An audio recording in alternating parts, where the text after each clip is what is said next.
नमस्कार दोस्तों, समर्पण नर्सिंग एकेडमी के यूट्यूब चैनल पे मैं आप सभी का स्वागत करता हूं। दोस्तों, अगर आपने हमारे चैनल को अभी तक सब्सक्राइब नहीं किया है और हमारे चैनल पे आप नए हैं तो प्लीज़ हमारे चैनल को लाइक करें, सब्सक्राइब करें और बेल आइकन ज़रूर प्रेस करें ताकि आने वाले सभी वीडियोज़ का नोटिफिकेशन आपको मिलता रहे। दोस्तों, पीडियाट्रिक नर्सिंग एमसीक्यू के सेशन में हमने अभी तक के पीआर यादव से 255 क्वेश्चन ग्रोथ एंड डेवलपमेंट के पीडियाट्रिक से देख लिए हैं और आज का जो सेशन है अगले 15 क्वेश्चंस का, जो कि रहेगा अपना 256 से लेके 270 तक के क्वेश्चंस का। तो चलिए हम डिस्कशन करते हैं। क्वेश्चन नंबर 256 के साथ में शुरुआत करते हैं। One of the following nursing care for cracked nipple would be. नीचे दिए गए ऑप्शंस में से कौन सी फॉलोइंग नर्सिंग केयर है जो क्रैक्ड, जो निपल हैं, निपल क्रैक्ड हुए हुए हैं उनके लिए है, बनी हुई है। तो अप्लाई क्रीम, क्रैक निपल हैं तो क्रीम अप्लाई करवाएंगे। Keep the nipple covered with warm most PACS, जो निपल हैं उनको वार्म और मोस्ट पैक से कवर्ड रखेंगे। ठीक है। Give the bottle feed, bottle feed देंगे। Exposing nipples to air as much as, तो पॉसिबल, तो अगर पॉसिबल हुआ, एज मच एज पॉसिबल भी है इसमें, जितना पॉसिबल हो सके उसको क्या करेंगे, एयर में एक्सपोज करेंगे। तो ये करेक्ट ऑप्शन रहेगा यहाँ पे, ऑप्शन डी करेक्ट ऑप्शन रहेगा। अगला क्वेश्चन है दोस्तों, 25 ईयर ओल्ड लैक्टेटिंग वुमेन, एक मदर है जो 25 ईयर ओल्ड है, प्रेजेंटेड विद फीवर, फीवर हो रखा है उसको, अक्यूट ब्रिस्ट पेन और स्वेलिंग हो रखी है। तो विच of the following organism close this acute breast problem. तो ये एक मास्टाइटिस जो प्रॉब्लम होती है दोस्तों, उसका एक सिम्टम लग रहा है यहाँ पे। जो तो ये पूछ रहा है कि कौन सा ऑर्गेनिज्म क्योज करता है मास्टाइटिस, या एक जो लेडी है 25 साल की है, लैक्टेटिंग वूमेन है, ब्रेस्ट फीड करवाती है, उसको फीवर हो रखा है और अक्यूट अचानक से तेज पेन हुआ है उसके ब्रेस्ट में और स्वेलिंग है।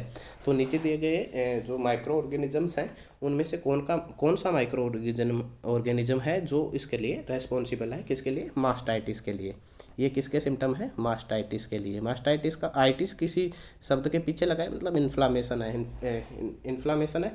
मास्टाइटिस का मतलब है ब्रेस्ट का इन्फ्लामेशन होना। ठीक है। तो इसके लिए कौन सा नीचे दिए गए ऑप्शंस में से कौन सा माइक्रो ऑर्गेनिज्म या कौन सा बैक्टीरिया रेस्पॉन्सिबल है, तो हम जानते हैं दोस्तों स्टेफाइलोकोकस है इसके लिए, मास्टाइटिस के लिए मोस्ट कॉमनली रेस्पॉन्सिबल होता है। जो स्टेफाइलोकोकस माइक्रो ऑर्गेनिज्म है मोस्ट कॉमनली इस मास्टाइटिस के लिए रेस्पॉन्सिबल होता है, इसलिए correct option goes to option B. अगला जो क्वेश्चन है, the nurse should teach the client that breast feeding is always contraindicated with. Nurse जो है वो एक टीच कर रही है, क्लाइंट को समझा रही है, एक मदर को समझा रही है कि ब्रेस्ट फीडिंग है हमेशा कॉन्ट्रा इंडिकेटेड है, मतलब कभी नहीं करानी चाहिए इनमें से नीचे दी गई कंडीशंस में से। तो नीचे दी गई कंडीशंस में से जो है ब्रेस्ट फीडिंग है वो मास्टाइटिस की कंडीशन में अपन नहीं करवाते हैं, क्योंकि यहाँ पे इन्फेक्शन हुआ है ब्रेस्ट का, इसलिए अपन मास्टाइटिस में बिल्कुल कॉन्ट्रा इंडिकेटेड है ब्रेस्ट फीडिंग। इस कंडीशन में अपन क्या है, जो ब्रेस्ट फीडिंग है वो नहीं करवाते हैं, इसलिए करेक्ट ऑप्शन जो है वो है ऑप्शन ए।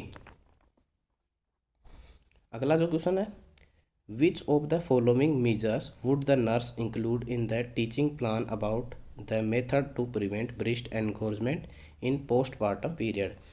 नीचे दिए गए में से जो कौन सा मेजर है जिसमें नर्स जो है एक टीचिंग प्लान बना रही है कि जो प्रिवेंट ऑफ ब्रेस्ट एंगोर्जमेंट।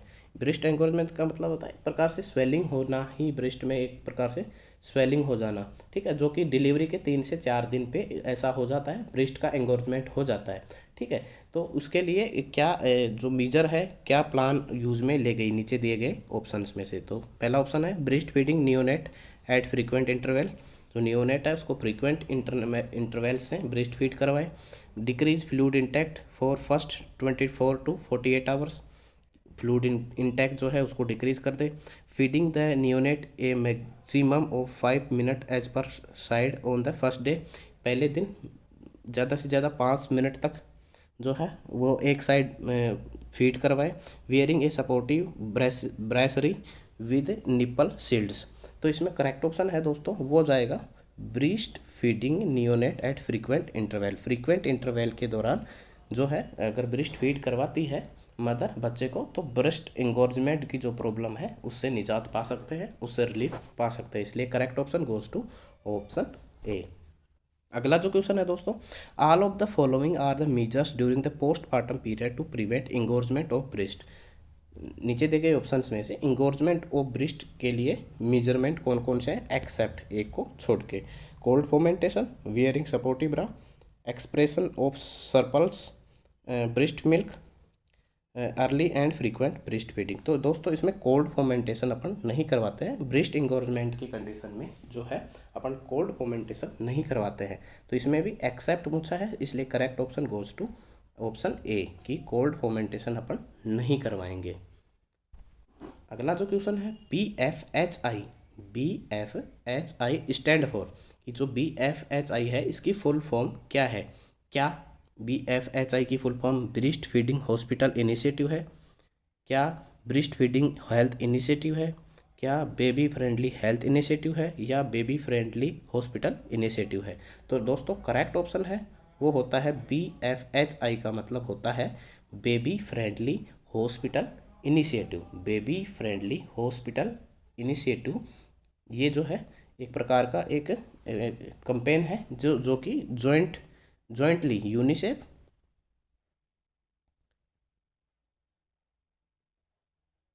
यूनिसेफ और जो WHO है अपना, वो दोनों मिलके ये एक चलाते हैं, एक कैंपेन चलाते हैं जिसका नाम है baby friendly hospital initiative, BFHI। तो इसकी फुल फॉर्म पूछी है कि BFHI का क्या मतलब है, तो यहाँ है B का मतलब बेबी, F का मतलब फ्रेंडली, H का मतलब हॉस्पिटल और I का मतलब है इनिशिएटिव। ठीक है, तो ये एक्सक्लूसिव ब्रेस्ट फीडिंग के लिए चलाई जाती है दोस्तों।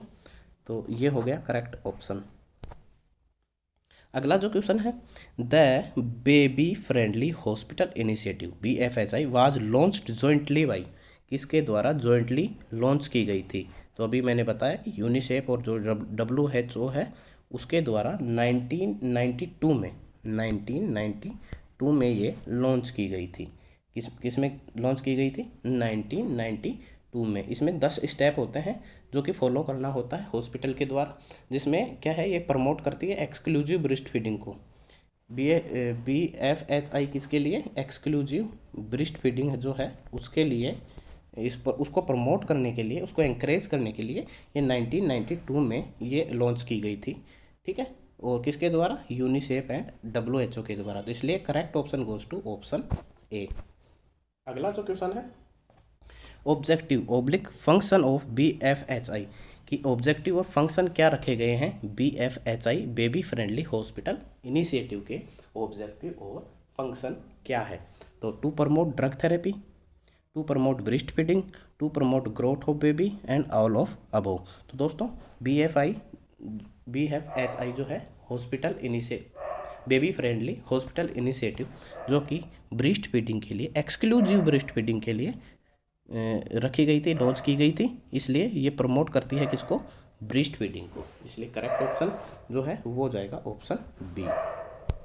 अगला जो क्वेश्चन है, immediately after birth the nurse should encourage mother to do which of following.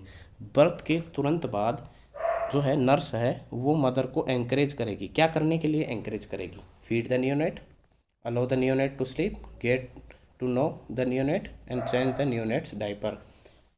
तो इसमें करेक्ट ऑप्शन जो जाएगा वो जाएगा फीड द नियोनेट, जितना जल्दी हो सकेगा within 30 minute of after birth कि वो उसको फीड करवाए, नियोनेट को ब्रेस्ट फीड करवाए।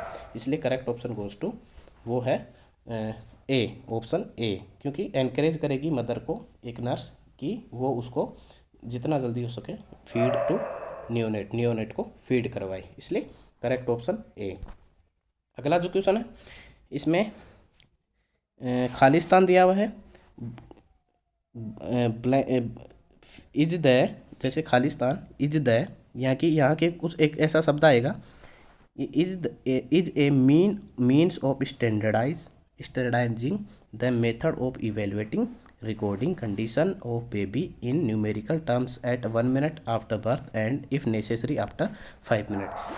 तो यहाँ पे जो खालिस्तान दिया गया है, जो ब्लैंक दिया गया है, उसमें एक ऐसी चीज़ आएगी जो कि उसकी डेफिनेशन को आगे पूर्ति करती हो। तो यहाँ पे दोस्तों करेक्ट ऑप्शन जो है वो है एपगार स्कोरिंग।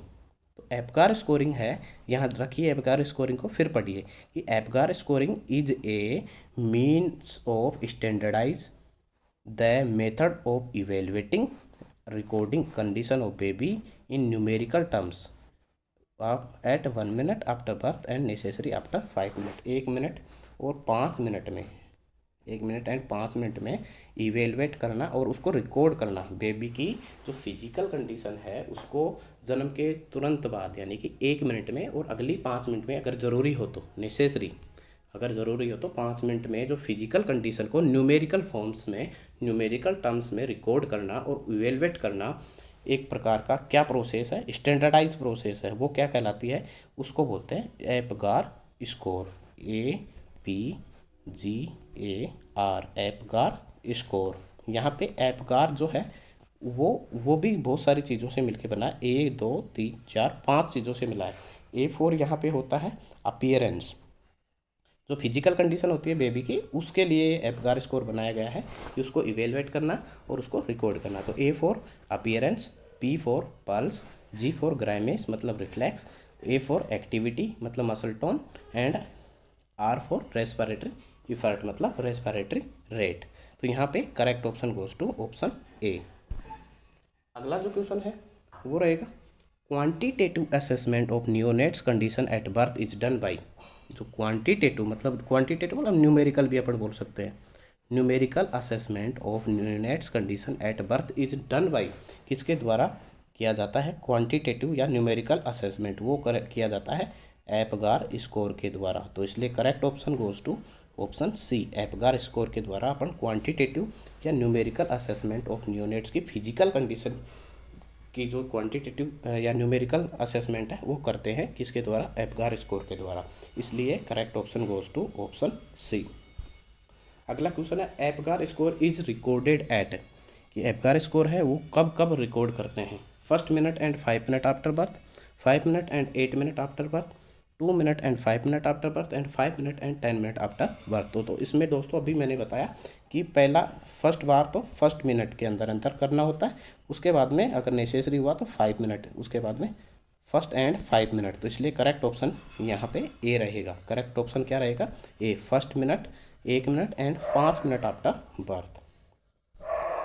अगला जो क्वेश्चन है Apgar score of A newborn immediately after the birth is checked with in.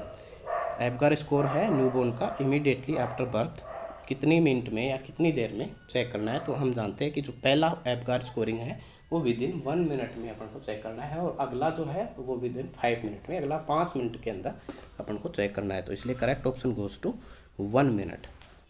चलिए, Apgar score is consider excellent if the score is. तो दोस्तों आपको एपगार स्कोर के लिए जो एपगार स्कोर की जो टेबल होती है, जैसे अपीयरेंस की, पल्स, ग्राइमेस, एक्टिविटी या मसल टोन और रेस्पिरेटरी फैट, इसकी 0 to 2 स्कोर होता है, 0 से लेके 2, ठीक है। तो वो आपको जो टेबल है एपगार स्कोर की वो आपको देखनी है, ठीक है। इसके लिए अगर आप टेबल याद करोगे तो एपगार स्कोर अच्छे से समझ में आ जाएगा, ठीक है। हम भी किसी क्लास में डिस्कस करेंगे उस टेबल के बारे में। यहाँ पर एक क्वेश्चन को देख लेते हैं, Apgar score consider excellent. Excellent कब मानेंगे एपगार स्कोर? तो दोस्तों वो इसमें 0 से लेके 2 तक के नंबर देने होते हैं, वो टोटल नंबर होते हैं 10। एपगार स्कोर में जो होता है टोटल नंबर, मैक्सिमम नंबर जो होते हैं वो 10 होते हैं। मतलब किसी बच्चे का 10 आया है स्कोर, इसका मतलब बहुत ही ज़्यादा उसकी एक्सीलेंट कंडीशन है, यानी कि 7 to 10। अगर 7 to 10 आया है तो उसकी कंडीशन जो होती है वो होती है एक्सीलेंट। तो यहाँ 7 to 10 जो है ऑप्शन सी है, ऑप्शन सी में 7 to 10 दिया गया है, इसलिए करेक्ट ऑप्शन जो है वो सी ऑप्शन रहेगा। इसके अलावा मैं थोड़ा ब्रीफली आपको मैं एक बता देता हूँ कि किस में कितना स्कोर दिया जाता है।